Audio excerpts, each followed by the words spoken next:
ஓம் ஸ்ரீ குருப்யோ நமக. ஹரஹர சங்கர ஜெய ஜெய சங்கர. தெய்வத்தின் குரல் இரண்டாம் பாகம். அத்தியாயம் வடமொழி வியாக்கரணமும் தமிழ் இலக்கணமும்.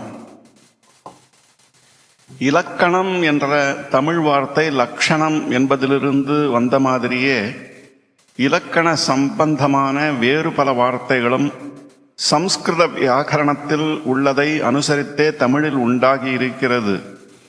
உதாரணமாக தமிழ் இலக்கணத்தில் பகுதி விகுதி என்று இரண்டை சொல்கிறோம். ராமனுக்கு என்ற வார்த்தையில் ராமன் என்பது பகுதி, கு என்பது விகுதி என்கிறோம். பகுதி விகுதி என்பன பிரகிருதி விக்ருதி என்ற சம்ஸ்கிருத வார்த்தைகளின் மறுதான். அப்படி சொல்லலாம். அது எப்படி சொல்லலாம்? பகுதி என்பது நல்ல தமிழ் வார்த்தை அல்லவா? பகுத்தல் என்ற வினைச்சொல்லின் வேரிலிருந்து உண்டான பெயர் சொல் அல்லவா பகுதி என்று ஆக்ஷேபிக்கலாம். பகுப்பட்ட என்ற அர்த்தத்தில் சுத்த தமிழ் வார்த்தையாக பகுதி என்று ஒன்று இருப்பது வாஸ்தவம்தான். ஒரு வஸ்து நாளாக பகுக்கப்பட்டால் அதை கால் பகுதி என்கிறோம். இங்கே பகுதி என்பது சுத்த தமிழ் வார்த்தையாக பகுதி என்ற ஒன்று இருப்பது வாஸ்தவம்தான். ஒரு வஸ்து நாளாக பகுக்கப்பட்டால் அதை கால் பகுதி என்கிறோம். இங்கே பகுதி என்பது சுத்த தமிழ் வார்த்தை தான். ஆனால் சம்ஸ்கிருத பிரகிருதி என்பது மருவி பகுதி என்று இன்னொரு தமிழ் வார்த்தையானதும் உண்டு என்கிறேன். இப்படி பிரகிருதி என்ற அர்த்தத்தில்தான் ராமனுக்கு என்பதில் ராமன் என்பதை பகுதி என்கிறோம்.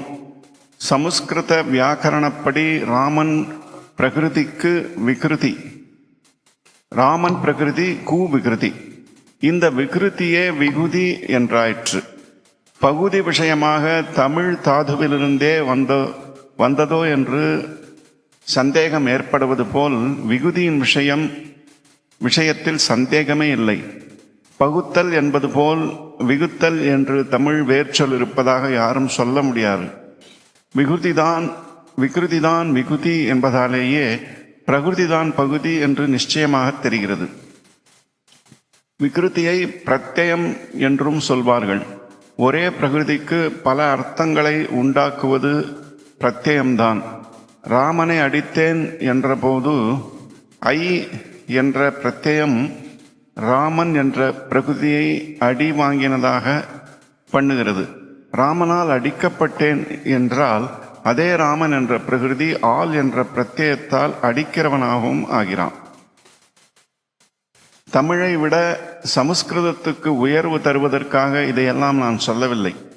ஒன்றுக்கு உயர்வு இன்னொன்றுக்கு தாழ்வு சொல்லி சந்தோஷப்படுவது எப்போது?